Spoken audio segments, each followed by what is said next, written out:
Welcome, Outlaw pulling fans. It is Tuesday night. Time for Outlawed Live. Let me get that clip off there.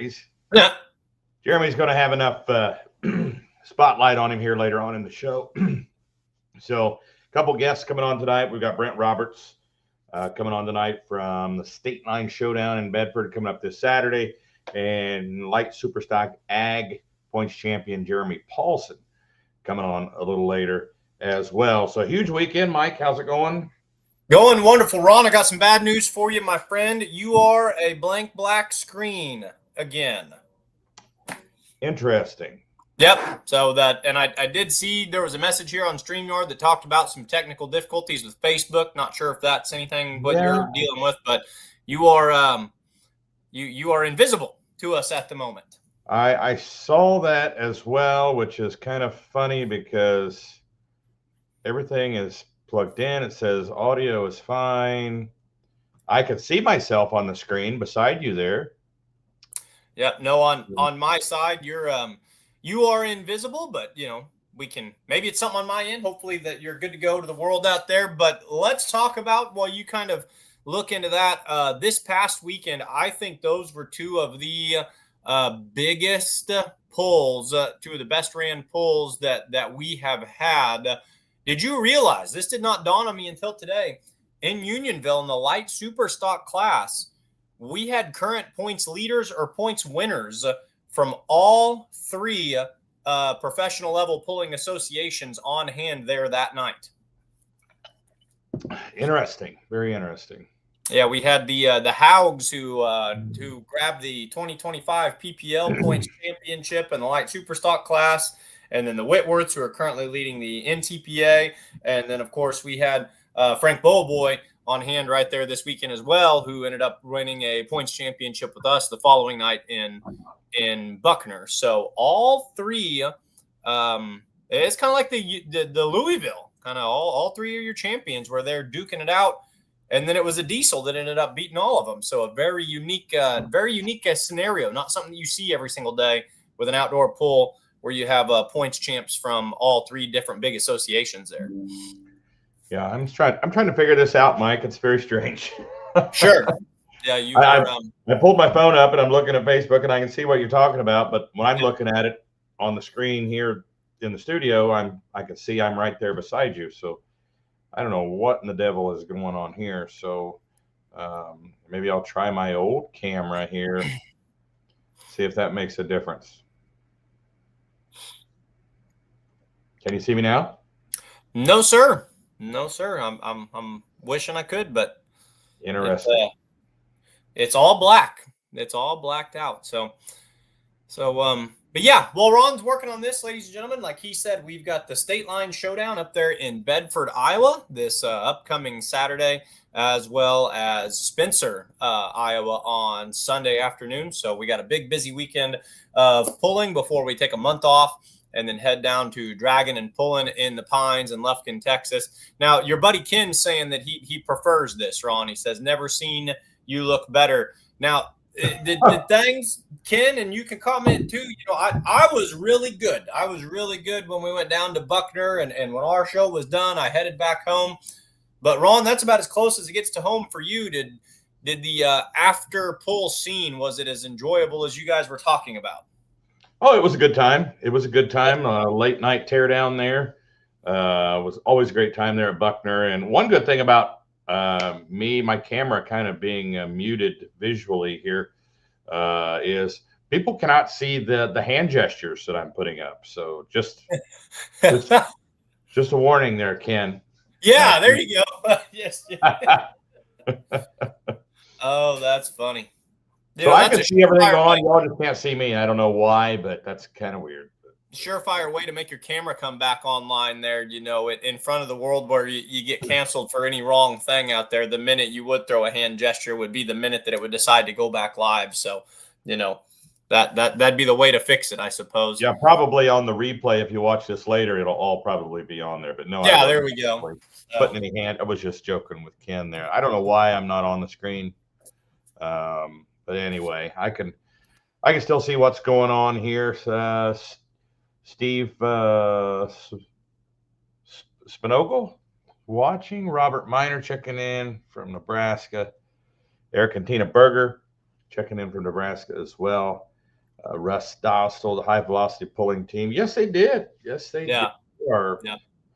They are top notch right now. And they came back out on the circuit in West Point, Nebraska, picked up a win in West Point. They followed up the following weekend in Wisner, where I don't remember if they were in the victory circle for winning outright or if they were down there for the Thunderbolt, but they won at Wisner as well. Then they pulled again here at Unionville. They've been that tractor. I talked to them a little bit. I talked to the Davidson family, and they said they're very pleased with how things are coming together with it right now.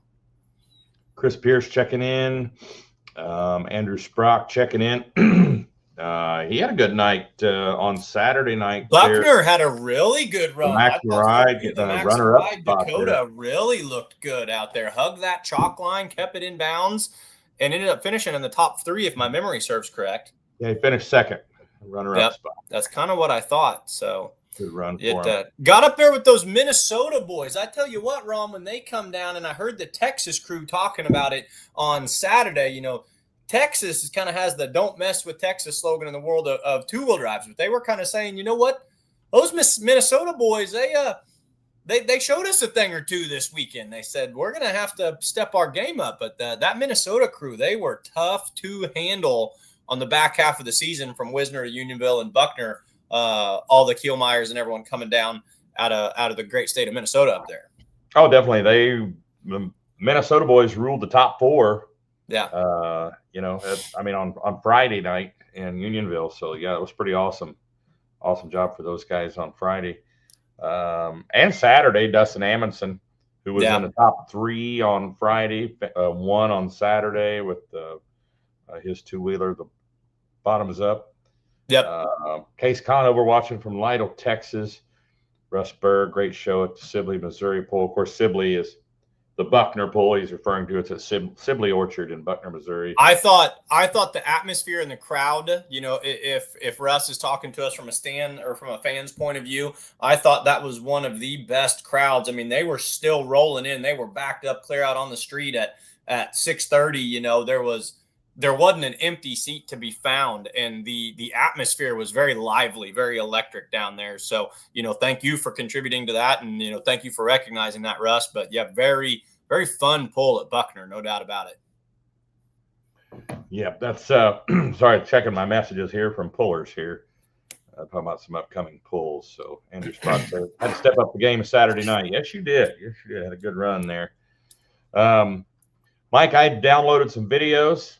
Those did not download. I don't know. That's my personal computer issue. I'm not sure what's going on with the video here on the screen. But has it done this before? Has this done this to me? Yeah, we had one other time where your screen went black, and then you did something, and you came back, you know, within the first half of the show or so. So I'm not sure. Well, I can keep switching cameras here. Might be time for a new computer, my friend. Well, yeah, I've been avoiding that. Sure. Still nothing, huh? Nope. You're coming in loud and clear. It's very comparable to being at a pull. You know, rarely do we get to see your bright and smiling face. We just have to rely on the voice of the Outlaws. So, you know, not so different. Yeah, very strange here. Let's see. Ben Beller checking in from Kansas. Dick Blank-Spore checking in from Iowa. Cole Lundahl checking in. Said he's ready for Spencer, Iowa, Sunday there at the Clay County Fair. Yep. There's Mark Ham saying the obvious here. We have but yeah, that's. Yeah, so a lot of people watching tonight. I finally did get my Facebook followers to be able to connect him. I don't know what was going on with that with StreamYard, but I got that straightened out now. Alan says, check your cables. They go back. I don't think that's it because I can see myself on my screen here in the studio. So that means the camera's working good. And it's going into StreamYard. It's just from StreamYard. To those of you watching, it's a no-go. So I'm not sure what's going on there. So we can check points here, Mike. Like I said, I tried to download those. I made some videos and they would not save. I don't know what's going on there, but we can check out some of the point standings now after a weekend of pulling. Let's see. That's 3,200. We've got those. We've seen those last week. Here we go. 3.0 diesel pickups there, the Limited Pro diesel pickups. Still pretty tight there between the top two, between Metron and Chain Smoker. I tell you what, you almost have to tip your cap to Jason Wayman because Skylar Leeper is just unbeatable right now. It seems like every time I turn around, Ron, you're interviewing him in the winner's circle, and you almost start to think, he's got 4 straight wins. Now, one of those didn't count for points out there in Wisner, but right. He's been up to victory lane 4 times in a row. And you kind of think, well, shoot, he's got to be running away with it. But Wayman kind of just refuses to go away, refuses to die on him. So, he's still sitting there, doesn't have that breathing room just yet. So, only a 6-point difference right now. So that one's, you got to be impressed with Wayman having that resiliency. Yep. And, still 3 hooks yet to go. They'll be pulling. Well, wait a minute. 4 hooks, right? Yeah, I say, because they're both this weekend and they're in Lufkin, right? Bedford, Spencer, and 2 nights in Lufkin. So, this thing ain't over yet. No, this could shake down a lot and a lot. Ron, I wonder about this, and I was thinking about this earlier today. Does that month off, does that play to the advantage of a puller sitting in that 2nd or 3rd place position? Can a first place puller almost sit there and it's like icing a kicker at a football game? Can they think about it too much? Giving them a whole month. It's going to be interesting to see if that has any variable in how the points play out, or if they get down there and they're professionals and it's just another day at the office, Well, I think that it benefits everyone. It gives them more time to check things out, make sure, nothing's broken, everything is tightened up, everything's adjusted correctly. You got all that time between this coming Sunday and October the 17th and 18th in Lufkin. So I think it benefits everyone that's going down there. So it's always going to be like this, I think, specifically between these 2 pullers, because they're such good trucks. Yeah. It's going to come down to those 2 again down in Texas, which I wouldn't have it any other way. I like it. Texas, a shootout in Texas, that's awesome. That's the kind of stuff we like to see. So. Yeah, and these are 2 pullers who certainly are not afraid to travel either, and they're 2 pullers that'll go anywhere for a big diesel pull. So for them to go down to Texas and have a finale, it's going to be the kind of like you say, it's going to be the shootout that we're looking for. And let's look at 4-wheel drive. Now, these guys will be done this weekend. They'll pull in both locations this weekend in Bedford and up in Spencer. So the Thornton family, for all intents and purposes, looks like they've got the top 3 wrapped up. Thumper stretching out his points lead a little bit now over Ramrod, 7 points. Defending champ Ryan back at he's 17 points out of the top spot. There you go, 8 points back farther. The Stroker Ace, the Ritters, then on back to 5th, High Class Grass. But yeah, the Thumpers or the Thorntons pretty much have it wrapped up. One of the Thorntons is going to win, and it looks like it's going to be Murray or Lane right now. Murray's in the driver's seat. So the only way I think I could describe Murray's season that he's had in that big red Ford of his out there is just he hasn't missed any opportunities. He's made so few mistakes. There early on, I really felt that the Ritter team was going to come on strong, make a hard charge at it, and I thought we were going to see a shaking up of things. But the Thumper 4-wheel drive pickup never really left the door open. Even when it wasn't in first, it's been top 3 night in, night out. It just has made so few mistakes. It's been a very quietly consistent truck all year long. And, those guys they're proving to the world why they've been a dominant force in the Outlaws recently. Yeah, Thumper took second, actually took third on Friday night in Unionville, and Ramrod won. But the way that's set up is Southern Belle doesn't even count for points because he's Right. not a points runner. So he didn't jump a whole lot ahead, but then Thumper comes out and wins on Saturday night in Buckner. So let's see how far apart they were there. Unionville, they were 1-2 as far as the points are concerned. And then Buckner on Saturday night. Ramrod finished in 7th. So that's where Thumper was able to extend his lead out. I mean, that's, let's see, 2 points over backdraft, 3, 4, 6 points. I think there was 1 point separating after Friday night. And then, a 1st and a 7th, a 1st for Thumper, a 7th for Ramrod. That's where your big gap comes from there. So, yeah. 7 points separate. And we'll look at one more here before we go to our first guest. Super modified 2-wheel drive. Donald Nelson in the little whip, 3 points ahead of, I know it says Donald Nelson, but that should be Dustin Corliss in the whippet truck, only 3 points back. The Country Heat, Tim Fitzsimmons. I know that says Trevor, but Tim Fitzsimmons has been driving that machine.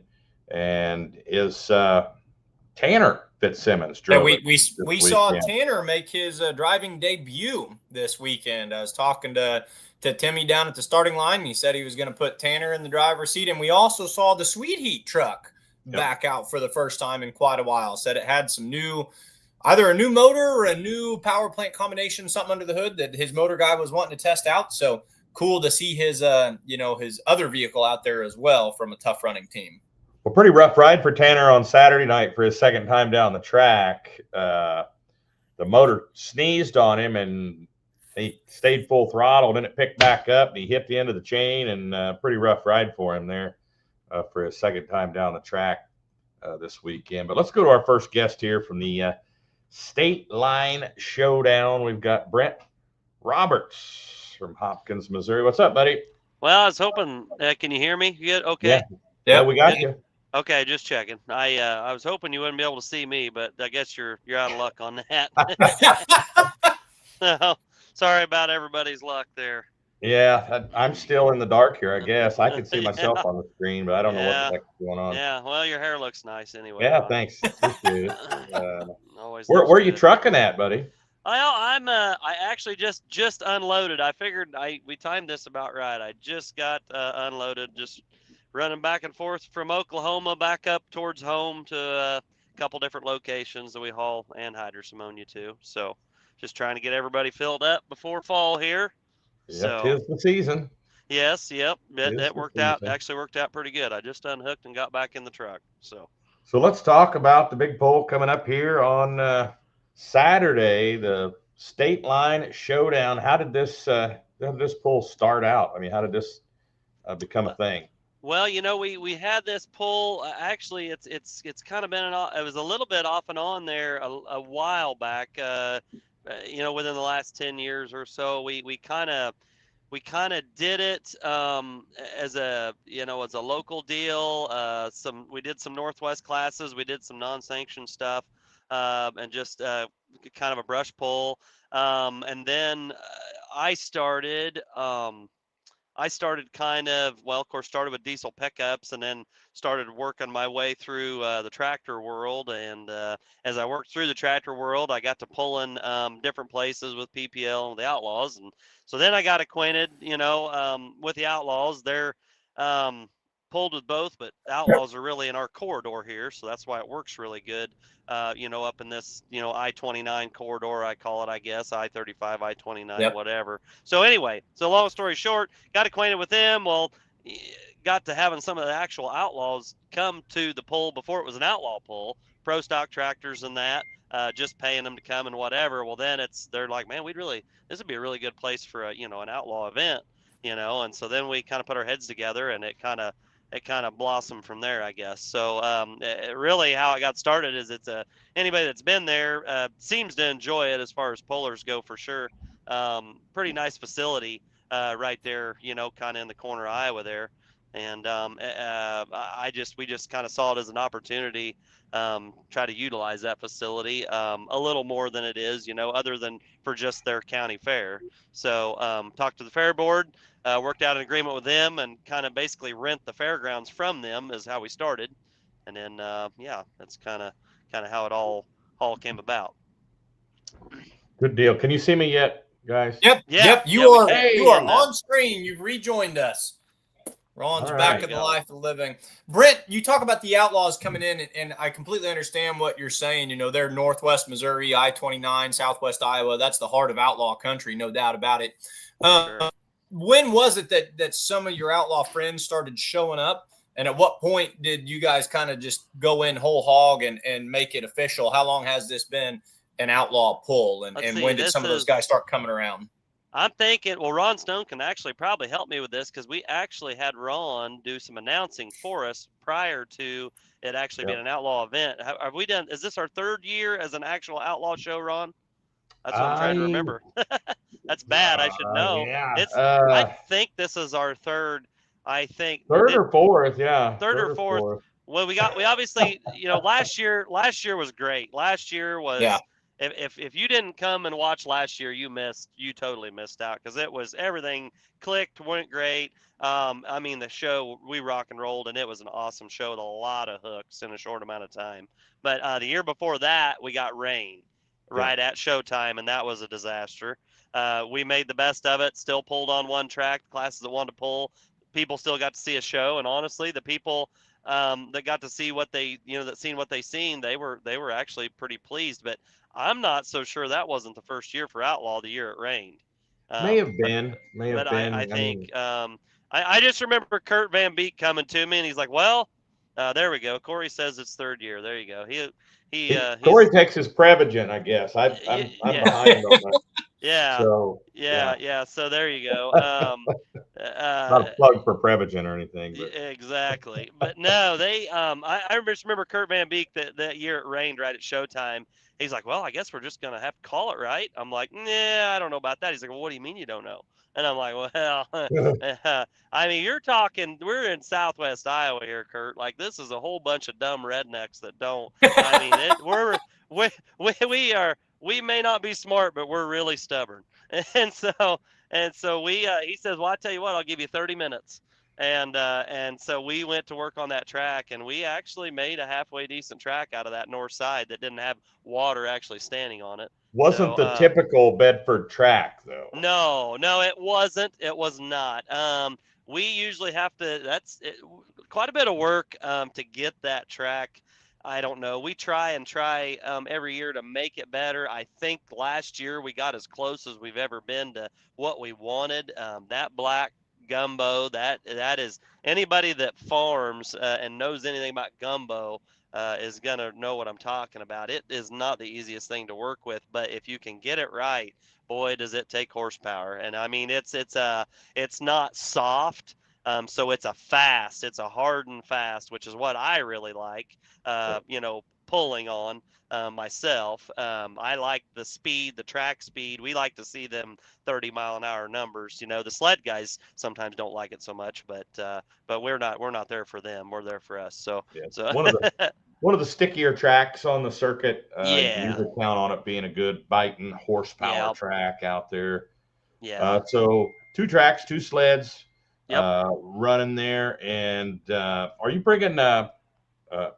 You're doing some other classes besides Outlaw before? So yeah, those on the bottom of the flyer towards the bottom of the classes there, we're gonna do 4 Northwest classes with Northwest Missouri Pullers.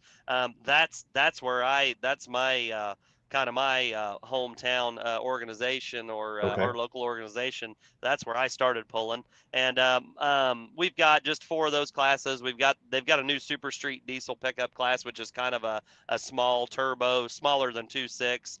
That's new for this year. We're going to run those. We're going to run 2.6. Is that like a work stock? Kind of, yes, yeah. 2.5 what they did. Yeah, well, what they did is they went to a box charger on that. They picked a charger. I think it's an S300-ish based charger. I don't know what the inlet size is. I really don't know the particulars, but they all run the same charger. They kind of got ahead of the whole, charger, open charger thing, trying to make Sure. this class affordable and a level playing field so people can compete, and those box charger classes are really they're taking on really well. And then we've also got a GT42 on those P pump tractors that we're going to have, those 9,000-pound Pro Field or Pro Farm tractors. Yeah, we're going to have those as well, and that's also a box turbo class. They all run the same GT42 charger in that class. So a lot more about driving and track reading and and unfortunately sometimes draw number, but anyway, that's kind of, it's a little more of a level playing field. So we'll have those, and then we'll also have our 10.5 super fields, which is kind of like a hot stock or too hot to farm type of thing, So we'll get those started at 4. That'll probably take an hour and a half to run those. We're going to run both tracks, both sleds on that, and then we'll probably actually do what I would call our opening ceremonies right before the Outlaw show, 5:45-ish or so, and then we'll kick it off with the Outlaws at 6, and we'll roll through a whole bunch of good stuff there. So this is so interesting that we're accidentally having this conversation. I've noticed on some various forums and on the internet over the past couple of weeks now that the seasons are kind of coming to a close. Box chargers have been garnering a lot of debate. Well, Ron, I'm not going to try to take a stance. I'm not a puller, but I'm just going to make the observation. The last 2 guests that we've had on this show have spoken very highly of the concept of box charger classes. And here we go again with Doug talking about his support of it. There has been a lot of questions on the internet, but a lot of very positive feedback, especially from pullers, on the concept of the box charger classes. I think it's just kind of one of those things. It's interesting that that's come up on back-to-back shows now. Yeah, it's really it's going to be a hot topic. It's definitely going to be a hot button topic here coming on. I actually, with the Outlaws, with our rule proposals, being due, I think, is it this weekend? I believe. I'm curious to see how many of those get submitted, but I bet there will be a few. I think. I mean, it's not just an Outlaw thing. Trust me. It's definitely. It's nationwide. Yep. Not to get off topic too far, but yeah, the limited pro stock class is the hottest topic of discussion with box turbochargers right now. Some teams have popped as many as 4 turbos this season already. And limited pro, they're starting to eclipse numbers that you see in 5.0 pro. As far as horsepower, they're starting to get right up in there. So what do you do? So I think a lot of folks are for the box charger, but as far as where do you go with that box charger? Do you drop back 100, 200 horse? Or do you raise the size of the charger but make it more durable to keep the horsepower the same? That's where the conflict comes in right there. Is a lot of guys don't want to go backwards. They don't want to lose 150, 200 horse to make the 4.1 more durable, and which is what you would have to do. To keep the power they have now, you would have to actually go to a larger turbo and make it durable. So, but then where does that stop? When they start looking at, you start focusing more on heads and cams and other things, and when that horsepower creeps up, and then I'm hearing everybody pretty much has the better rear ends, but when do they start saying, well, we need component now? The rear ends won't hang together. You get into the light pro class where you got pullers that won't even come out and pull until they get a billet block because they're afraid of So 6.1 half does the other, but and of course if the turbo size goes up, you got to ditch the moniker we put on that class forever. It won't be the 4.1 class anymore. So that's not a big deal, but it's just trying to figure out where people are at and where they want to go. And the box turbo, it's not only brings things, it kind of makes it more affordable because everybody's not going for the latest and greatest from whichever turbo company, but also prevents burnout a little bit more when people are spending that much money in one season on a turbocharger or other parts. I mean, Yep. well, Jamie Yankee, her tractor had catastrophic failure on Friday night, split the block in half, took out almost every bit of the sheet metal that was on the tractor as well. Yeah. But, now granted, they said that motor, they've been running that motor for 16 years, that block, but, they're putting out a lot of horsepower. I mean, if you'd have said years ago, told a 4.1 guy he'd be making as much horsepower as he's making today, he would have probably called you a liar. Yeah, for sure. But here we are. So yeah, they've come a long ways just since I've been, in the tractor world. It's unreal. And yeah, so that was, it's something to definitely keep up with, that's for sure. It takes a lot, but yeah, it'll be interesting to see how it shakes out this over the winter here with all the meetings and things we'll have going on with rules and stuff, and see where that road ends up. yeah, it would be awesome if all of if we could get together with the other organizations and all have a common limited pro stock rule for those turbochargers. That would be great because our pullers like to go over and pull with them, and they like to come pull with us sometimes. So it would be nice if we could all find some common ground on that and get it. Yeah, and I think I would say that definitely the powers that be will probably definitely try to make that happen if they can. The way it sounds, I think they're somewhat in agreement maybe there, but they're gonna I'm sure got to get a little feedback from the pullers themselves, but yeah, I'm sure they will try to hopefully get that done. So, but yeah, that's where we're at. Well, there you go. Taylor said he had a good chat with Clint tonight. Clint with Western Series. Yep. So good. Yeah, that is good to hear. So gates open at what time on Saturday? 2:00. Honestly, really, I mean, you can come about any time. But the gates for the spectators, I would say will probably be open around 2:00 or so. And then we'll just kind of roll from there. So, but like I say, the Northwest show starts at 4, Outlaw show at 6. Still $20 to get in. Kids 12 and under free. Free koozies to the first 750, just like every year, free event koozie there. Other than that, they've done parking will be a little bit different for the spectators. The fair board has made a lot of improvements, really nice improvements to the fairgrounds over the last year. Built some buildings and some things for the 4-H and FFA and stuff, but also done some infrastructure improvements like put up fence and things like that for parking to make that a little more organized, make it a little easier for that to be a little more of an organized thing and funnel through and that. So I think the girls will be taking money more towards the gate and not so much towards the road this year. So that'll be a little better for everybody. Get people in off the road. We can stage cars, coming in instead of people hanging out on the road. So I know she let coolers in for free, and Mike always brings a cooler full of Coors Light. So I think that's good. There you go. Yeah, howdy, let's get rowdy. Yeah, we talked about selling beer on the grounds that and I didn't, but the fair board did, and they just decided not to do it for now. So that's why we're allowing the coolers or whatever. Obviously, be nice if people are mindful of what they do with their trash. Obviously, we try to have a ton of trash cans, and honestly, we get along really good that way. We appreciate everybody using the trash cans that we've got out, because honestly, it doesn't take us that long to clean up Sunday morning with the group we've got. It really, it's definitely a long ways from Bowling Green, that's for sure.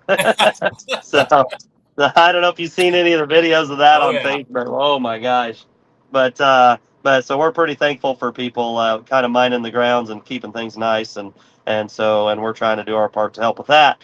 But other than that, probably there may be a couple of surprise guests, pullers, exhibition passes type thing. Throughout the night, I'm going to talk to I'll talk to the officials about that and see when we're going to squeeze those in or what we're going to do there or when we want to do them. But yeah, maybe maybe a tractor and a couple other things that might be new to this part of the world maybe showing up.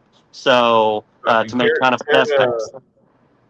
Let everybody know here. Or? Hey, what this? I mean now. this with most respect. What on earth are you talking about? Because I'm I can't. I can't disclose that information because if you this is getting me fired up. I'm excited. Well, and I don't want to get you too wound up, but I'm sure that I've been told that it's on the way back here from where it come from as of right now. And don't give us any details at all here. No, I can't give well, I tell you what, when you see who it is and how big he is, you'll understand why I can't I don't want to upset this guy. So He's from Minnesota.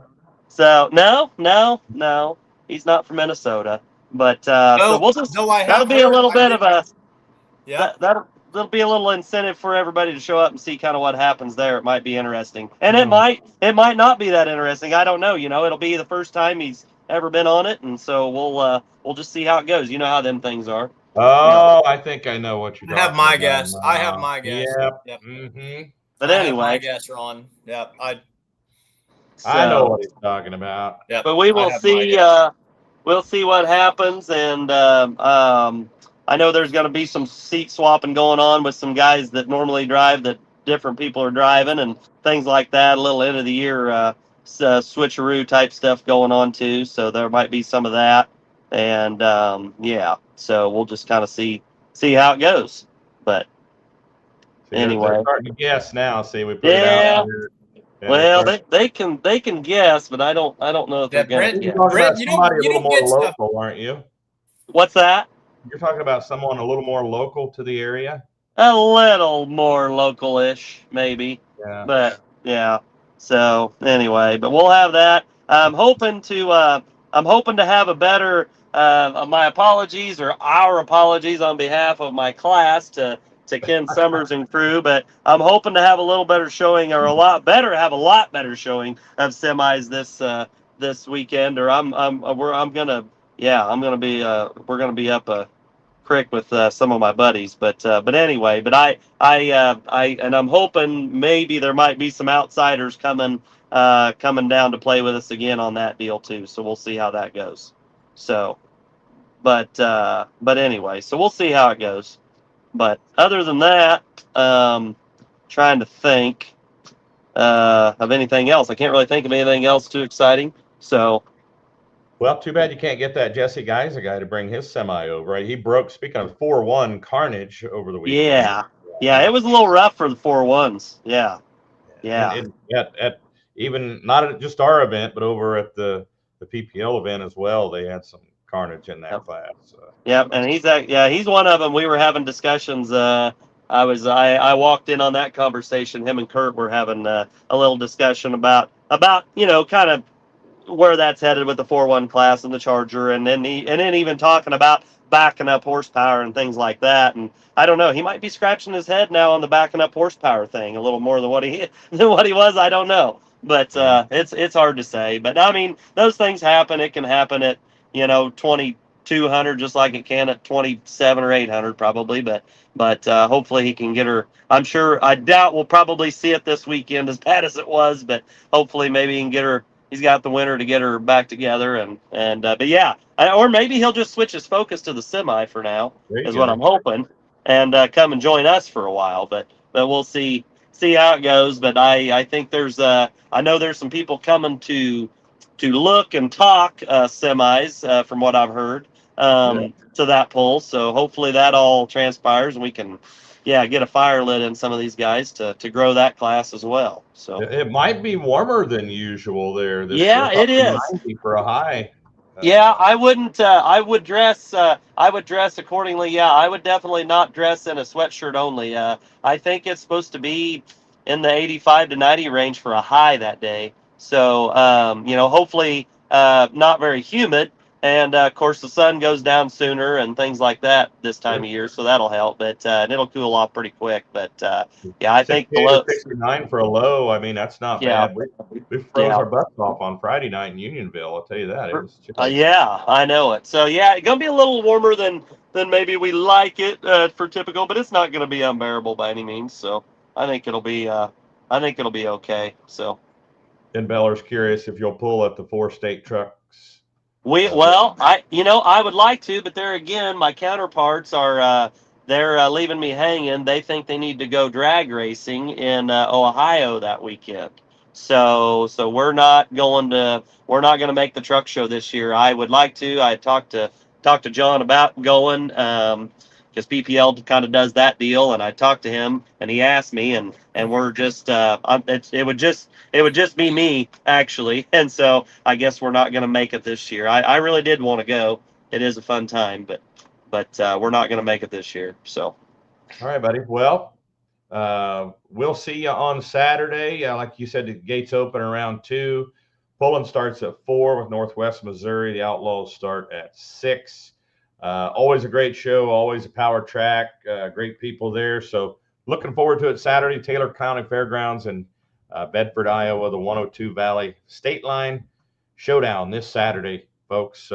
Brent, thanks. You bet. For coming on, buddy, and be safe out there trucking. Yep, will do. See you guys this weekend. Thank you. Thanks, Brent. All right, awesome. Always a good pull, and it is a power track. If you've never been there, it's pullers always like the track there for the power there. So don't forget on Sunday as well, the show at the Clay County Fair, Spencer, Iowa. That one's at 1 p.m.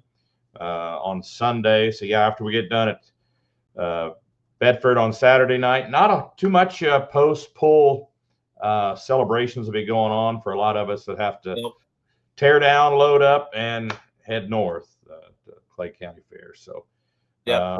And as a matter of fact, I actually won't be, as of right now, I won't be at Spencer just because of that.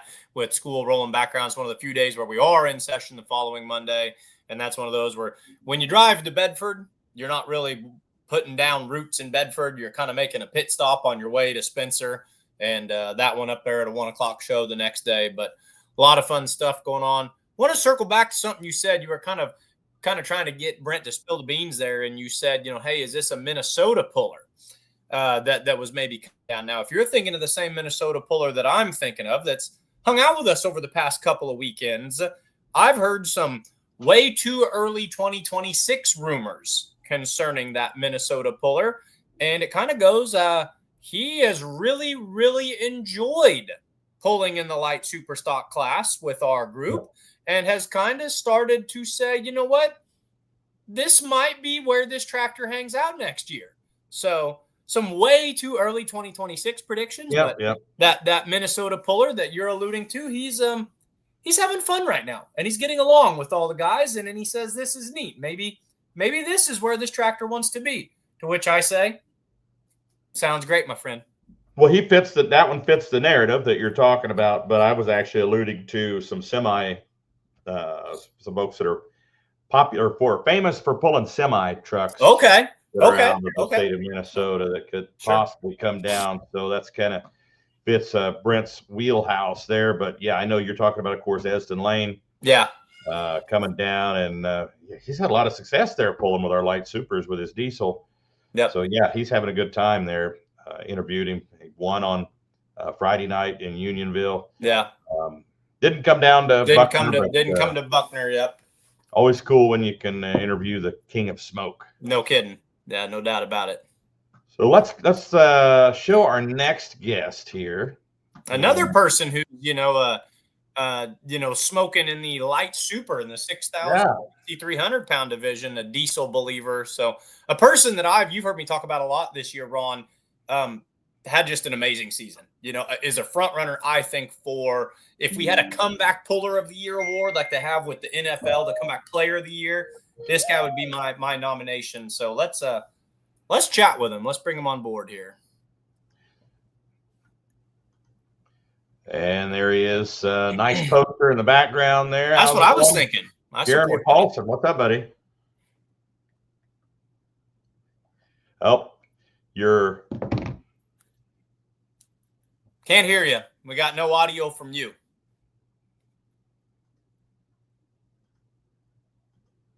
it won't let me unmute his mic. Yeah, so you're probably muted on your actual keyboard. Yeah.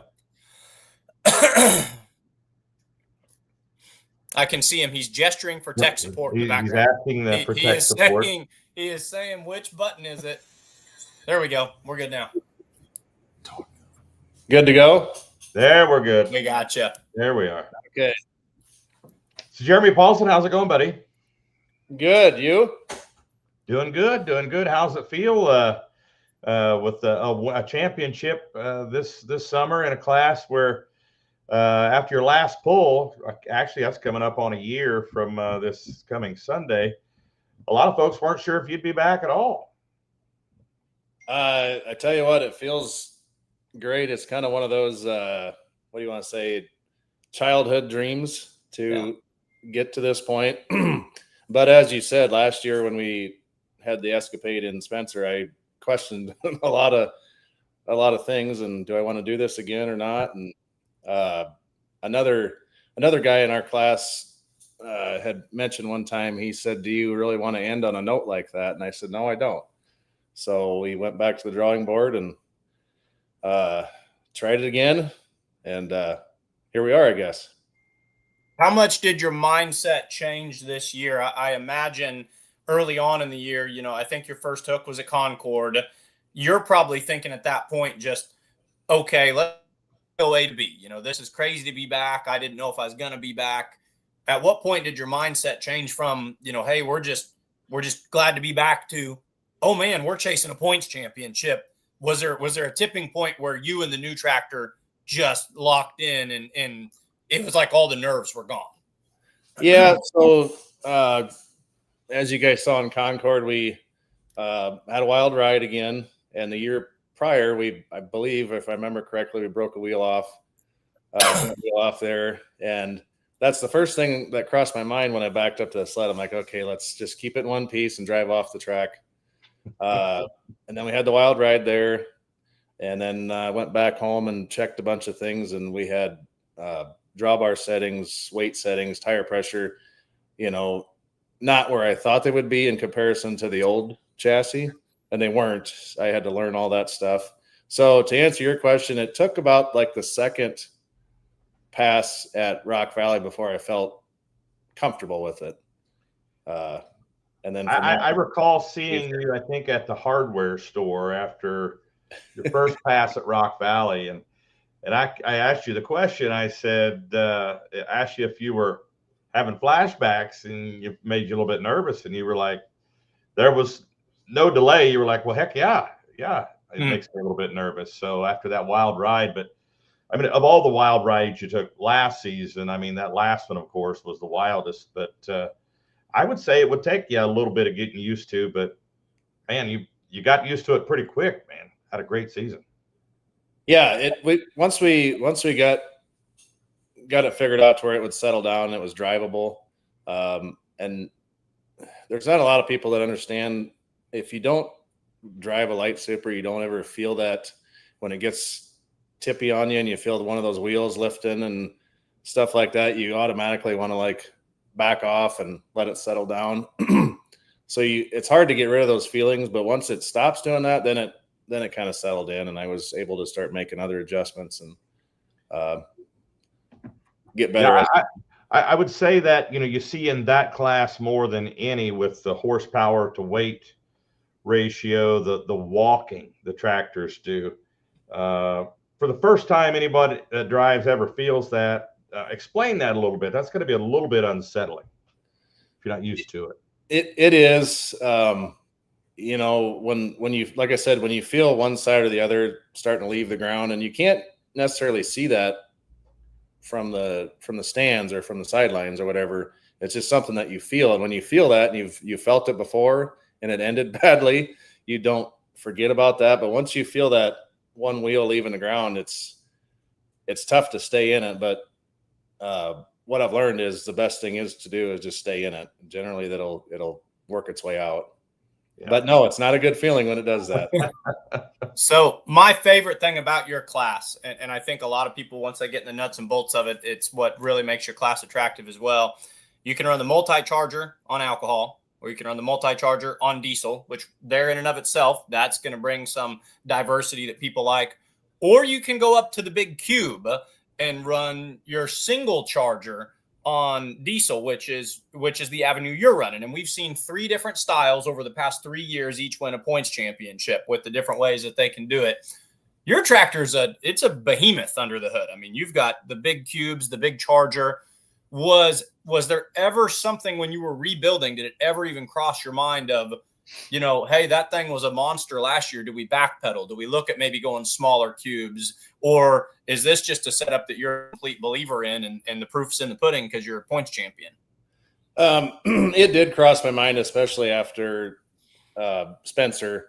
When the motor was running on its side, I pretty much knew there was probably going to be problems with the motor. And at that point, I'm like, well, maybe we should go to one of those other avenues. Yeah. And then we got busy with harvest and I kind of forgot about it. And then when harvest was over, we got to thinking and settled down more and thought about it more and more. I just said, we're not going to quit on that avenue yet. We're just going to try a few different things. And between that and the new chassis and see if we can gain some. And I feel like we did. There's more to go. There's always more to go and more to learn. But that's what I like about this class is there's so many different avenues you can take and still be a front runner. It's just a matter of putting your power to the ground. And I tell you what, we're getting some good competition in there now with Kurt Pollson in there. And then you've got the Schluters in there, which they had their share of problems this year, especially in the second half of the season. And then you've got a light limited super jumping in there and the cockshut of Mammon, which just finished in the top 5 on sheer consistency of being able to run week in and week out. And then, you got Mark Ulmer kind of waiting outside now, who dominated this class for the longest time. I mean, imagine this class if Mark Ulmer decided to bring just Eleanor back in the competition in there. How much fun that'll be next year if he decided to do that. I know you've only been pulling light super ag for what? Is this your 3rd year? Yeah, 3rd year. Yep. So with this tractor. Right. So, you didn't get a whole lot of opportunities to compete against Ulmer and Eleanor, did you? Maybe that first season. Yep. The first 2 seasons, we Okay. liked both them guys quite a bit. Yes. But yeah, that class, I would love to see Mark jump back in there and the Schluters have a season with a little less breakage. And then with you guys, you and Kurt, which oddly you guys are not related, which people will find that hard to believe, both out of Iowa, same class, 1st and 2nd with the last name Pollson. But you guys have kind of risen to the top. Imagine we get a couple more hard charging tractors in there. That's going to kind of be like Super Farm where you never know who's going to win it. And then I think Ryan can't count him out either. Yeah, I said Ryan Boyson in there with a similar setup that that Jeremy's got, and I wouldn't be surprised to see him walk away with a points champ at one point as well. It's getting to where this is another one of those classes, Ron. You're right that people are starting to pay more and more attention to, and with good reason. Yes, absolutely. So Ryan Boyson is a hard runner, and towards the end of the season here, he's changed a few things as far as weight transfer and things, and he's gained quite a bit of ground. Don't forget about Donnie Schulding. Yeah, that thing's a bullet. When that thing is right and it lights, you all are in trouble. It's an animal. That thing, it's an animal. Hooks, that thing screams. Yeah, Mike doesn't remember, but Keith Baker had that tractor. It was called Last Call, and that thing was fierce on the track when it was running. Yes, it was. And Donnie's is too. He's made a few really, really hard running passes. He's still working the bugs out. Donnie and I talk quite a bit, but when that thing's right, just don't blink because he's going to come by you. And a couple other ones like Randy Dunklow. He was, single charger, big cube, just still working bugs out. There's another one coming out supposedly for next year, big cube, single charger, green one. I won't say any names. Come on now. I say that's Rob. We're bringing these guests on, and they're just sitting here teasing us. Well, here's what we know: the 2026 season is going to be awesome, and we're not even done with 2025 yet. What Right. state from? Is it somebody we know? It's somebody you know, yes. Somebody that's heavily involved in pulling already with Outlaw. So they already pull. Yes. Ah. Give us a state. Nope. Ah. And then there's another one coming out. It'll be Oliver Tinwork, not too far from here. That'll actually be a V8 Cat charger diesel. Wow. Single charger diesel. Now those you would think automatically they're going to put on alcohol. You hear Oliver and you're thinking surely they're going to kick that over to. This is going to be a big cube diesel burner. Yep, supposedly, and hopefully he gets it done for 26. You know, he talked about maybe wait until 27, but the more we talk to him, Pollson talks to him quite a bit. He's going to try. And there again, I'm not going to say any names or anything, but yeah. So there's some new stuff coming out. Like you said, this class was not that many years ago was slowing down. Yeah. And when I got back in, I knew I was going to get back in, but at that point, I'm like, man, what do I do? That class is kind of slowing down. What do I build for? And so light super is all I've ever pulled. So I just thought, well, we're going to go back and do that again. And I'm glad I did. I love the class. We all get along great. All of us get along. There's no bickering and fighting. And but anyway, there'll be some interesting things for next year. Awesome. I know you're set to walk across the stage at least 2 times we know of. You see there, that's your Holganix Midwest Summer Sweep finals there for Light Super Ag, where the Hawkeye Hooker wins that as well. You see just by 2 points over Ryan Pollson there, that Light Super Ag class. That really, all of those pretty close. Crazy Horse, only 7 points back. And Fat Chance, only, 11.5 back there. So pretty good season for you, man. Pretty good season. Good to see. When last year I honestly thought it was kind of 50-50. I think it scared the crap out of somebody else there that's in the room with you more than it did you. Am I right? Mm-hmm. Spencer? Yeah, more than one. There was a lot of emotions that day, and I kind of just wanted to say this on the podcast. So I don't know if too many people know this, but 2 days prior to Spencer, we lost a really close friend of ours, a neighbor, and I still believe, I'm not very superstitious, but I still believe that day, my old buddy Jason says, today's not your day. And so the emotions were really high that day. And like you said, we know who you're talking about. That was super, super wound up about it. My mother was there, my sister. There was lots of emotions that day. But like I said, I think my buddy helped us out there. And that was probably what do you want to say, the best, worst luck you could have. Yeah, that's a good way to put it. Yeah. Yeah, the class itself was kind of scary that afternoon with the barn buddy having a grenade in his motor, and then yours splitting in half, and literally split in half. And I can just remember the visual in my mind is your tractor still hooked up the back half and your feet dangling off the front part of the tractor there before you unbuckled. That's still the vision I see in my mind with that. But anybody you want to thank for this awesome season you've had this year? Oh, absolutely. First of all, my wife and kids are always helping. They're always there. Most of them are there. My parents, Mike, Brady, Bubba, Jared, the 4 of us travel together. They're always that's a heck of a crew you just mentioned, right? It's a hell of a crew.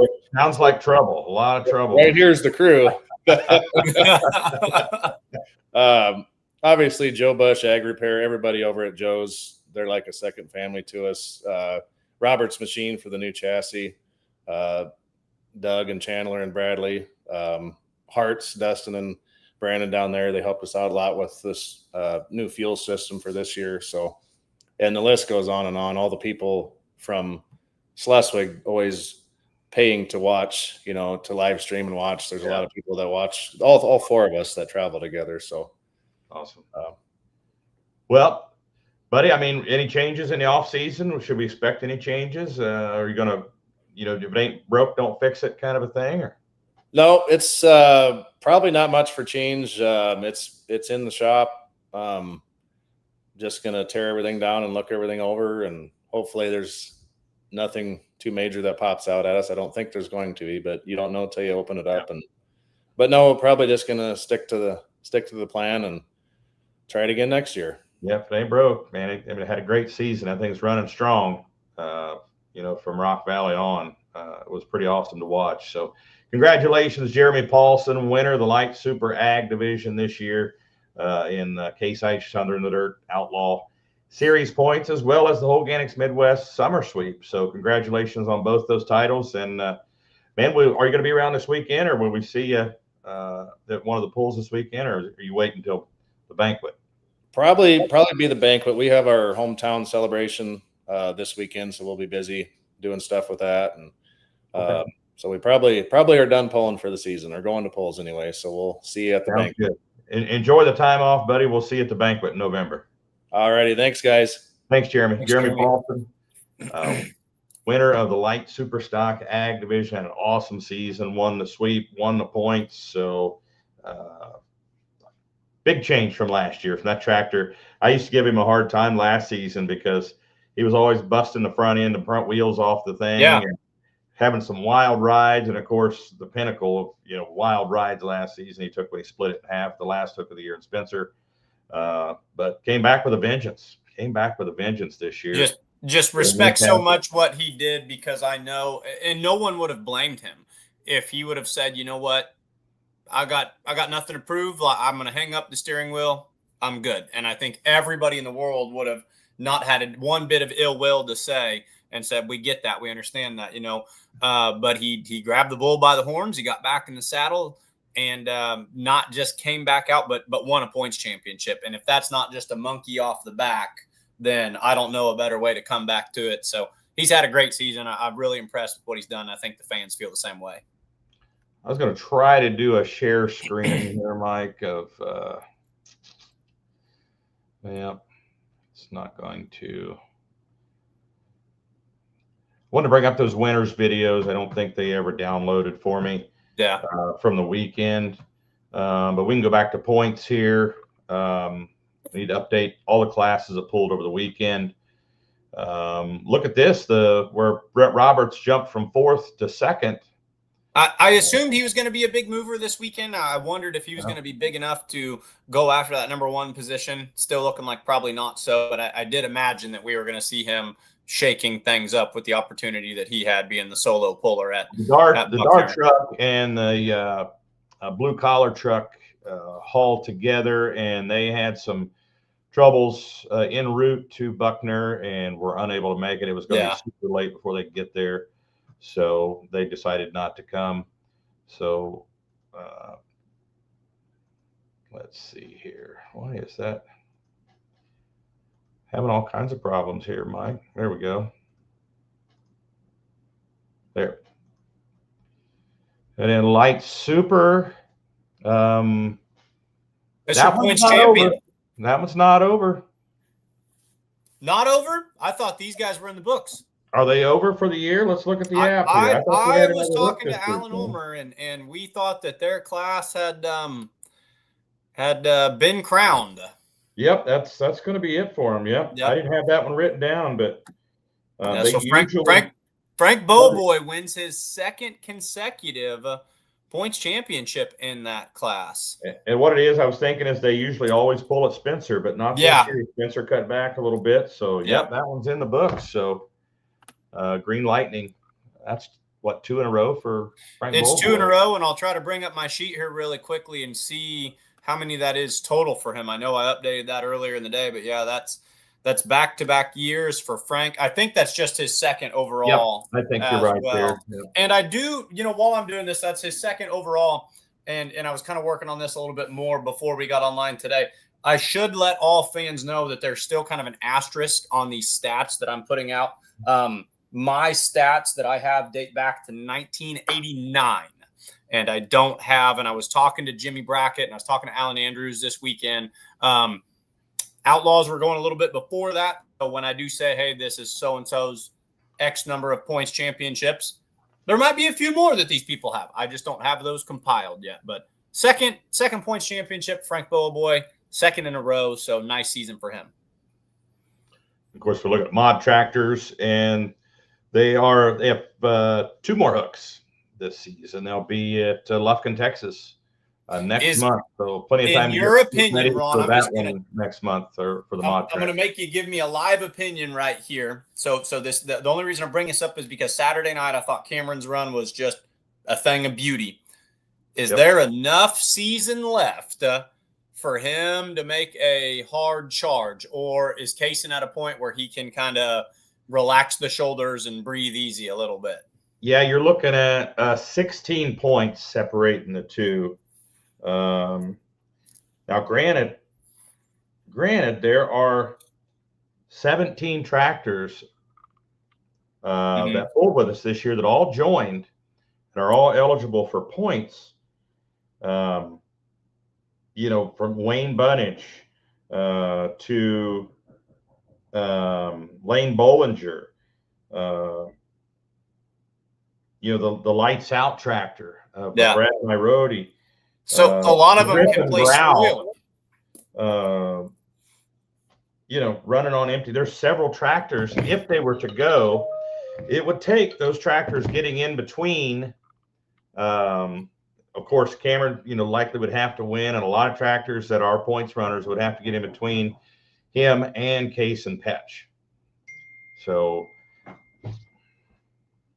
mathematically possible, but but we'll wait and see what shakes down. But Kaysen's another one of those phenomenal season he's had. I think that's another one that would not be surprised to see him walking across the stage more than once and maybe picking up hardware outside of just a points championship. I think he had a beautiful pass Saturday night, Mike, and it was nice and straight. He just wasn't enough to get past Cotton Candy.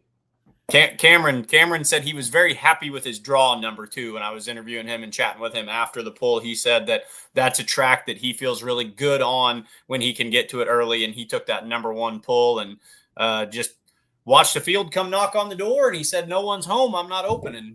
He might have had the longest pull of the night. Actually, it was one of the longer ones. He was up there in the 370s. Let's look at pro stock now. Even though Kids Inheritance wasn't able to make a pass, still number 2 in points here. Had a really good season with both those tractors. They're still 1 and 2, but Wampuscat with a good hook on Saturday night puts him within 11 points of that number 2 spot, 16 points to the number 1 spot. Cody Yarrick's gone, only 1 point back from Jager, so this one not over yet either. This one not who over drove, yet. Who drove? You know the pullers and the families better than I do, and I think I maybe know who it is, but I'm not entirely sure. Who drove Taylor Van Beek's tractor on Saturday night? Micah Hugendorn. Who is that? I don't know. Know. Taylor's watching. Maybe Taylor will let us know, but he did a great job. Well, I was wondering. I didn't know if that was one of his family members, if that was a nephew or something. I kind of had it in my mind that maybe one of them, was named that, but I could be pulling that way out of left field. So I don't know if he what he did there, if he was sliding the clutch as much as he could, and then he just slipped his foot off the side. But man, that thing grabbed a hold and pulled a wheelie and went for a ride. Was pretty impressive. Best pass we've seen with that tractor, I think, yet this season. Well, I know Taylor was very excited. Whoever it was someone he was up there fist pumping, high fiving, and they had a prolonged conversation at the beginning of the track, which tells me, well, maybe this is a long known driver and Taylor's looking for data, or maybe this is someone that he's very near and dear to, and he's given that final pep talk to. So I kind of surmise that. I wonder if this is a family member or something. Either way, beautiful pass, and that was a good run that tractor had. Let's see if he's still watching here. Let's see.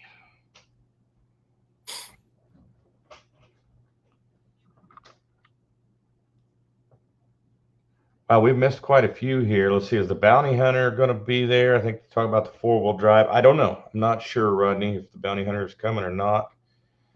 I guess we could look at the app. Keep an eye on that app. Yeah. Because the signups are on there for the weekend. So if you don't have the Outlaw Pulling app and you have questions like that, that's the best way to find them is go on there and look. No bounty hunter signed Not up yet. in 4-wheel Not as drive of yet. as of yet. Let's see. I'm not sure what that is. Marty Samuelson, back from Idaho. Happy to see that Jamie walked away last week. Looked like the Ravenna boys did good. Yep. You know what scared me the most about the Jamie Yankee run, and I don't have the video downloaded on here. It's all over Facebook if you want to see it. But I heard this blood-curdling scream at the end of the pass from where I was in the crow's nest, and something in my mind thought, maybe she was hurt. Something happened because it did twist up a lot of the sheet metal on the Yes, on it that did. tractor.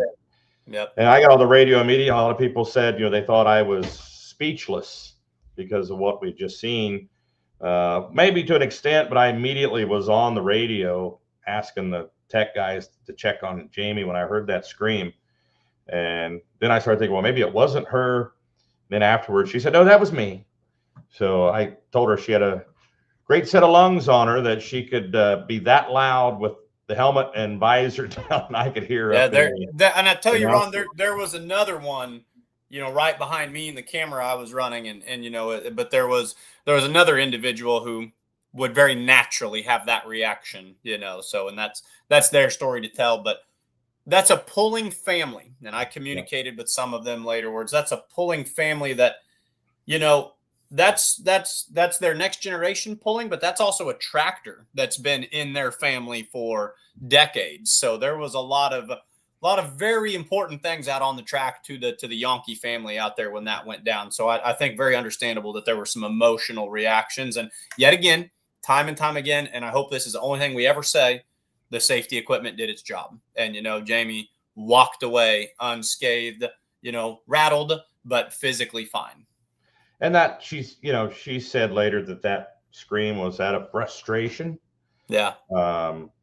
She was in second place in point, and doing a great job this summer. And then to have that kind of carnage, I mean, she knows she most likely wasn't going to be back this year, and next year could be in question as well. Sure. No doubt about it. A lot of frustration there. Going back to when we had Jeremy here. Yeah. Props to Jeremy having the drive to come back to the track after that season. Yeah, I agree. So let's check out some more points here, Mike, and then we'll do. Let's see, we did that one. I downloaded that one twice. Did that one.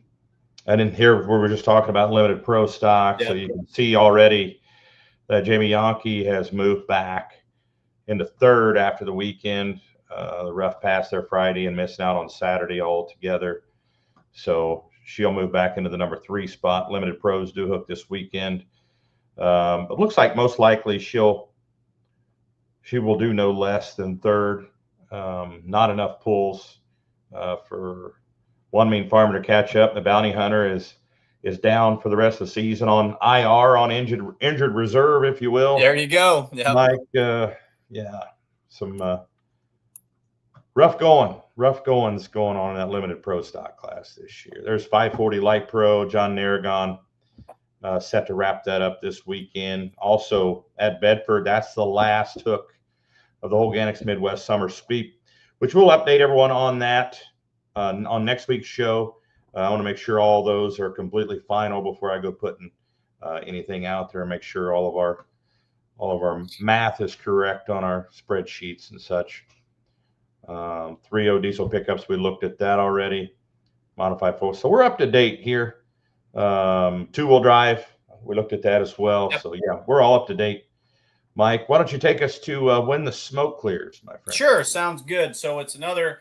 We highlighted a light super stock ag puller. We're going to go over to the big brother of that class. We're going to go to the true light super stocks. And Ron, another puller. We've talked about a lot of them tonight.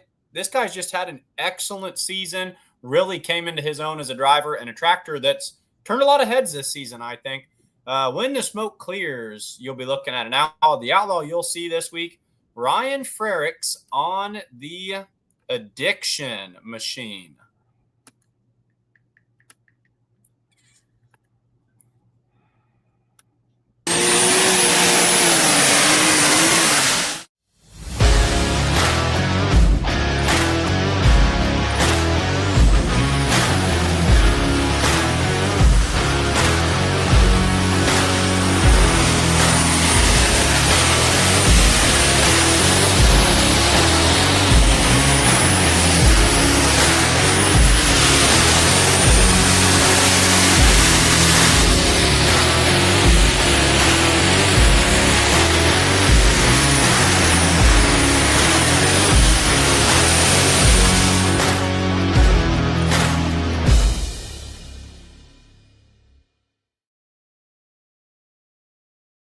New Holland picked up a couple wins to his credit this year. Ryan Frericks, his bio is going to sound like this. He says he drives the Addiction Light Super Stock, and he also helps out with the Burnin' Bucks Super Farm machine. Says he's been pulling for 24 years.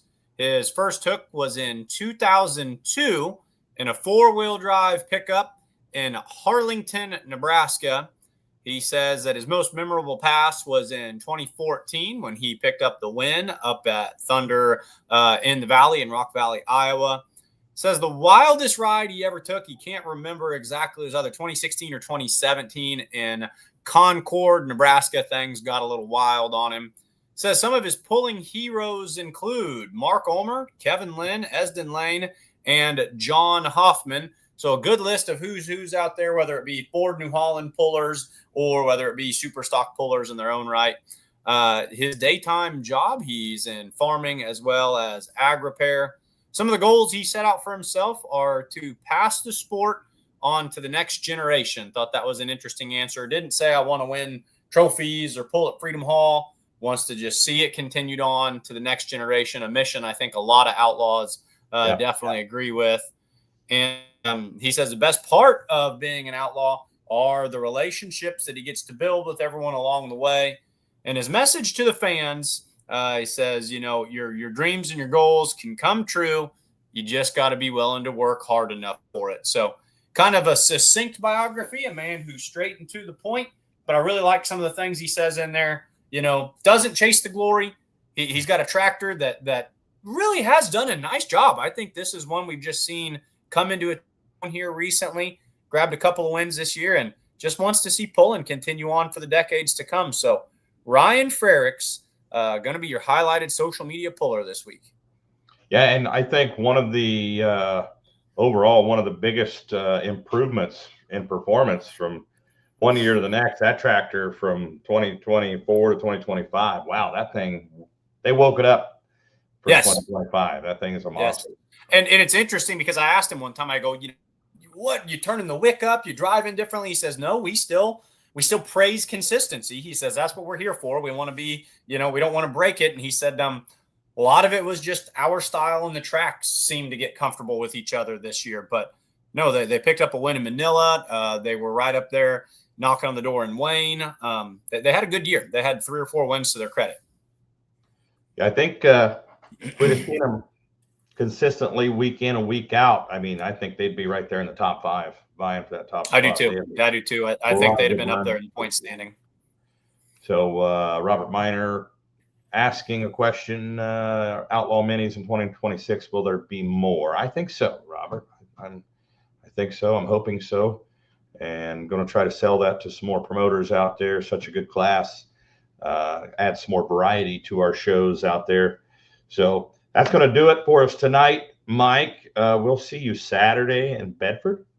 Yep, I will be at Saturday, Bedford. Last pull I will be at in person on the year. Unless something happens, I just don't anticipate being able to make it up to Spencer because I do, unfortunately, have to be back at work on Monday. And Texas, I've still not yet been to the state of Texas.